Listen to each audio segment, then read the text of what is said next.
6 डिसेंबर 1956 रोजी महामानव डॉक्टर बाबासाहेब आंबेडकरांचं महानिर्वाण झालं।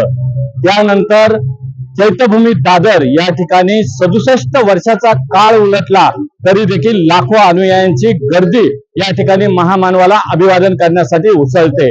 आणि विशेष म्हणजे या ठिकाणी मोठ्या प्रमाणावर ग्रंथ विक्री होते। डॉक्टर बाबासाहेब आंबेडकर हे ग्रंथप्रेमी होते हे वारंवार सिद्ध झालेलं आहे, कारण की त्यांनी त्यांच्या जीवनामध्ये राहण्यासाठी नव्हे तर हजारो ग्रंथ ठेवण्यासाठी राजगृह बांधलेला आहे।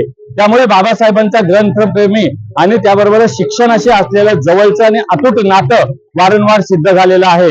आज बाबासाहेबांचे अनुयायी देखील मोठ्या प्रमाणावर वाचन करतात आणि आपल्या ज्ञान कक्षा ज्या आहेत त्या प्रगल्भ करताना दिसत आहेत।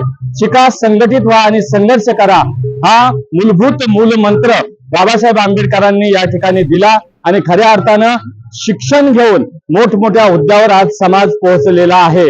असंच आता चैत्यभूमी दादर या ठिकाणी मोठ्या प्रमाणावर ग्रंथ विक्री होत आहे। ग्रंथ विक्रीचा टप्पा जो आहे तो यशस्वीरित्या होताना दिसतोय। मोठ्या प्रमाणावर जे अनुयायी आहेत ते ग्रंथ खरेदी करतात, वाचन करतात आणि बाबासाहेब आंबेडकरांच्या चळवळीचा कारवा हा वाढवताना दिसतात।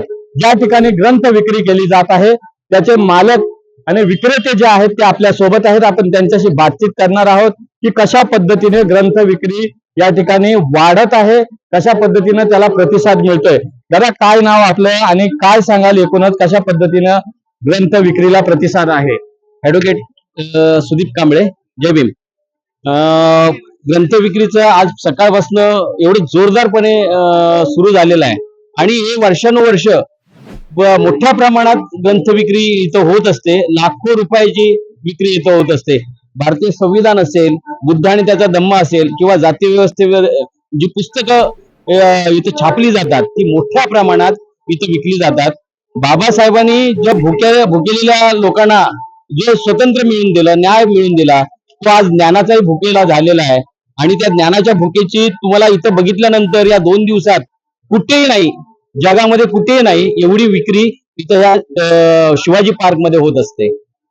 एकूणच कोणकोणती पुस्तकं जे आहेत, वाचक आहेत, त्यांना कोणकोणती पुस्तकं जास्त आकर्षित करतात, कोणत्या पुस्तकांची जास्त विक्री होते, काय सांगा?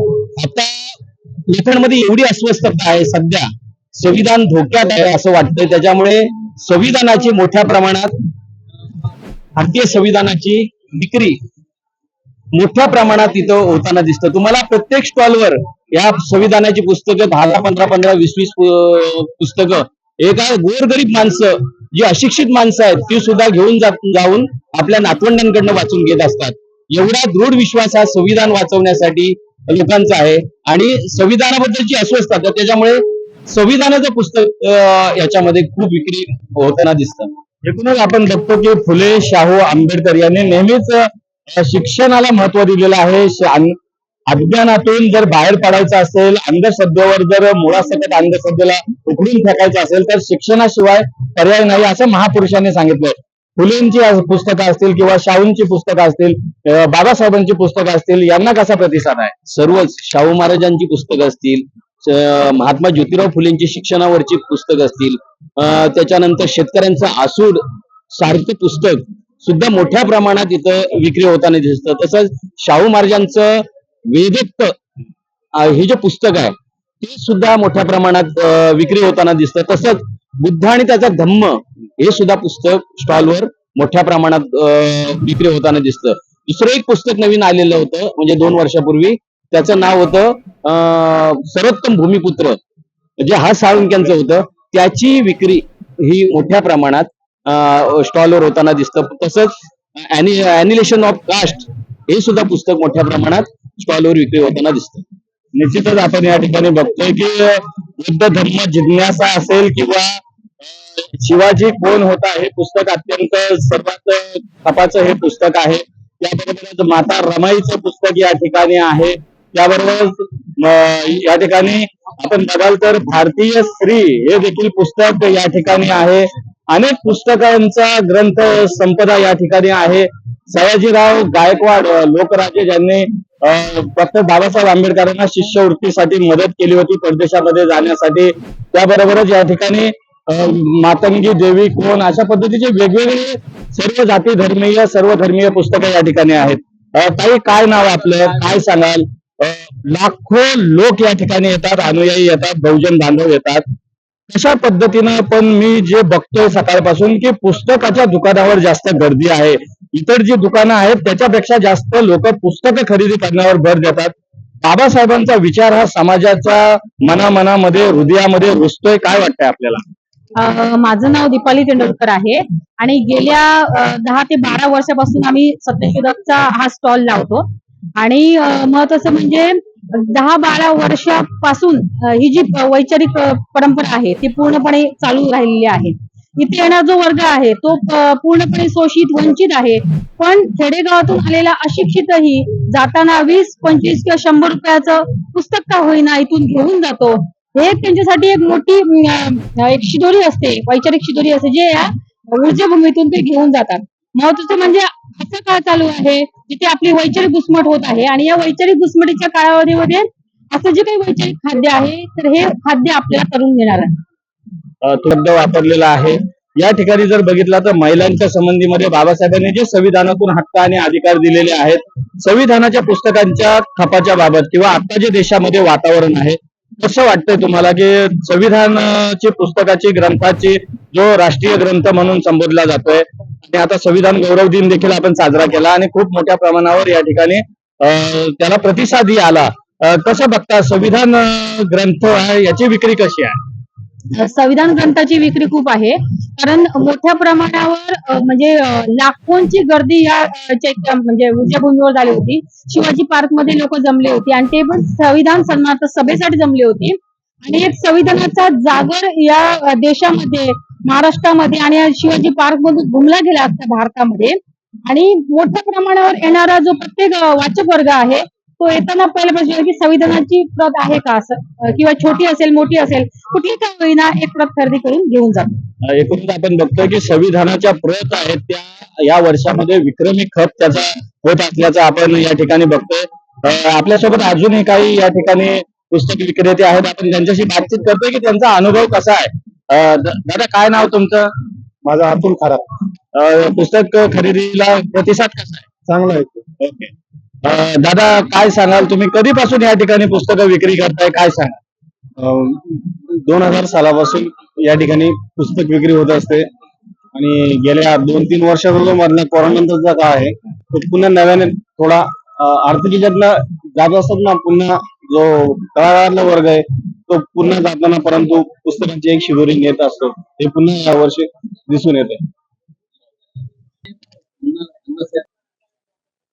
मागील 20 ते 25 वर्षापासून पुस्तक विक्रीचं काम जे करतायत आणि बाबासाहेब आंबेडकर असतील किंवा बहुजन महापुरुषांची विचारधारा तळागाळामध्ये पोहोचवण्याचं काम ज्यांच्याकडून होतंय असे अण्णासाहेब आपल्यासोबत आहेत.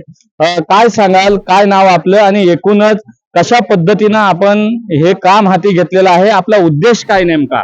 मी अण्णासाहेब देशमुख, सत्यशोधक उद्योग संघटना जी जात वर्ग स्त्रीताशी अंताच्या प्रबोधनात्मक काम आम्ही करतो आणि हीच भूमिका या देशामध्ये जे काही आहे जात वर्ग स्त्रीताशी पितृसत्ता वगैरे जे आहे हे नष्ट करणं हे आमचं उद्दिष्ट आहे.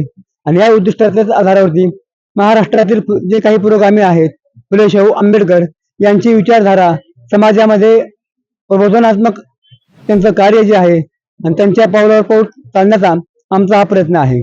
एकूणच आपण बघतो की क्रांती आणि प्रतिक्रांती अशा पद्धतीचा लढा या ठिकाणी पूर्वापार चालत आलेला आहे. ज्या पद्धतीनं पुरोगामी विचारधारा समाजामध्ये रुजत आहे, परिवर्तनवादी विचारधारा रुजत आहे, त्याप्रमाणेच प्रतिगामी विचार देखील या ठिकाणी फोफावत आहे. ते रोखण्यासाठी ही ग्रंथ विक्री उपयुक्त ठरते का, काय बघता, कसं बघता? हो, निश्चितच. कारण पुरोगामी विचारधारा जी आहे याला एक सैद्धांतिक आधार आहे आणि त्या सैद्धांतिक आधारावरती फुले शाहू आंबेडकरांनी इथल्या एकूणच जी काही मांडणी आहे ती मांडणी केलेली आहे.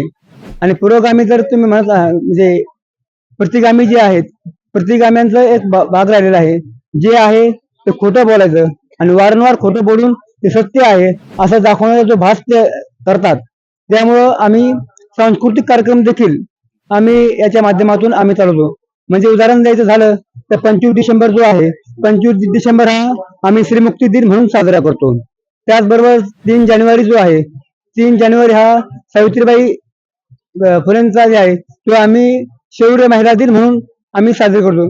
आम्ही हे काम करत असताना आम्ही पर्यायी संस्कृती देखील जी फुले शाहू आंबेडकरांनी आणि पुरोगामी महाराष्ट्रामध्ये चाललेली आहे तो चालवण्याचा आम्ही प्रयत्न करतो. धन्यवाद. आपण खूप छान माहिती या ठिकाणी दिलीत. आई, काय सांगाल? मला एक तुमचा अभिमान वाटतो की आपण महिला असून या ठिकाणी हे चांगल्या पद्धतीचं काम पुस्तक विक्रीचं आपण या ठिकाणी करता. कसा प्रतिसाद आहे कोविड नंतर? आता ज्या पद्धतीनं आता गर्दी देखील वाढलेली आहे. 4 तारखेपासूनच इथं गर्दी वाढलेली आहे. मी सांगतोय की बाबासाहेब आंबेडकर हे प्रचंड ग्रंथप्रेमी होते, परंतु मनुस्मृती नावाचं पुस्तक जाळण्याचा इतिहास देखील खूप मोठा आहे. मनुस्मृती आणि संविधानाकडे कसं बघता? आता संविधानाचा खप कसा आहे? संविधानाचा खप फार मोठ्या प्रमाणात आहे. लोकांना संविधानाचं महत्व आता कळलेलं आहे, त्यामुळे संविधानाचा खप फार मोठ्या प्रमाणावर होतो आहे. संविधान आपण जेवढी घ्यावी तेवढी लगेचच संपून जातात. म्हणजे ती काही वेळेला संविधान पटपट छापावी लागतात प्रकाशकाला, एवढे संविधान लवकर घेतात. एवढं संविधानाला हल्ली महत्व आलेलं आहे. आपण या व्यवसायामध्ये किंवा याची आवड, आपल्याला ग्रंथ विक्रीची आवड कोणत्या माध्यमातून आपल्याला रुजली? आपल्याला का वाटलं की ग्रंथ विक्री करावी? गेली 40 ते 50 वर्ष माझा भाऊ ग्रंथ विक्री करत होता. आता माझा भाऊ 2 वर्षापूर्वी भावाचं निधन झालेलं आहे, धम्मानंद त्रिसरण म्हणून. आणि आता मग त्याचं निधन झालं असल्यामुळे ते करणं गरजेचं आहे. तर मला माझ्या मैत्रिणी म्हणल्या आणि माझ्या वहिनी आणि मुली देखील म्हणल्या नाही म्हणे तूच कर म्हणे, तर त्यामुळे मी आता घेतलेले करायचं. सध्या चांगला प्रतिसाद आहे पुस्तक विक्री? हो हो आहे. अतिशय चांगला प्रतिसाद आहे असं म्हणणं आहे. या ठिकाणी ज्याप्रमाणे महिला आपण बघितल्या, आई वृद्ध आहेत, परंतु त्या ग्रंथ विक्री हा त्यांचा एक छंद त्यांनी जोपासलेला आहे. त्या स्वतः शिक्षकी पेशामध्ये असल्याचं म्हणतायत आणि तरुण देखील या व्यवसायामध्ये उतरलेत. दादा, काय सांगशील? कसा अनुभव आहे तुला एकूणच? कोणकोणती पुस्तकं जास्त खप होतो त्यांचा? विक्री कोणती पुस्तकं जास्त होतात? काय सांगशील? नाव काय तुझं? माझं नाव विराज रमेश कोजरमल. खास करून बाबासाहेब आंबेडकरांची आणि ज्योतिराव फुल्यांची पुस्तकं जास्त प्रमाणात विक्री होतात. तसेच काही जातक कथा, काही जुन्या कथा, काही सत्यकथा, बौद्ध आणि त्यांचं धम्म आणि अशा काही जुन्या गोष्टी, जुनी पुस्तकं ती मोस्टली खप होतात आणि लोक ती आवडीने घेतात. या दादानी सांगितलेलं आहे की चांगल्या पद्धतीनं फुले शाहू आंबेडकरांचा पुरोगामी विचारधारा रुजवणारी पुस्तकं जी आहेत किंवा भारतीय संविधान असेल अशा पद्धतीच्या पुस्तकांना, बुद्ध आणि त्यांचा धम्म या पुस्तकांना अधिक खप या ठिकाणी असल्याचं दिसतंय. आणि जगामध्ये आणि देशामध्ये सर्वात जास्त पुस्तक विक्रीचा रेकॉर्ड जर कुठे होत असेल तर तो चैत्यभूमी या ठिकाणी 4, 5 आणि 6 डिसेंबर या 3 दिवसाच्या 4 दिवसाच्या कालावधी मध्ये होत असल्याचा रेकॉर्ड या ठिकाणी नोंद झालेला आहे. दिवसेंदिवस फुले शाहू आंबेडकर शिवरायांचे विचार या ठिकाणी आपल्या मनामध्ये रुजवण्याच्या भूमिकेतून सर्वजण जास्तीत जास्त पुस्तकं खरेदी करतात, वाचतात आणि चळवळीचा कारवा जो आहे तो जोमाने नेतात. वाचाल तर वाचाल आणि शिकाल तर टिकाल या भूमिकेतून या ठिकाणी ग्रंथप्रेमींची संख्या वाढत आहे. ही बाब सकारात्मक आणि समाधानकारक असल्याचं बोललं जात आहे. Dhammasheel Sawant, news reporter, Mumbai.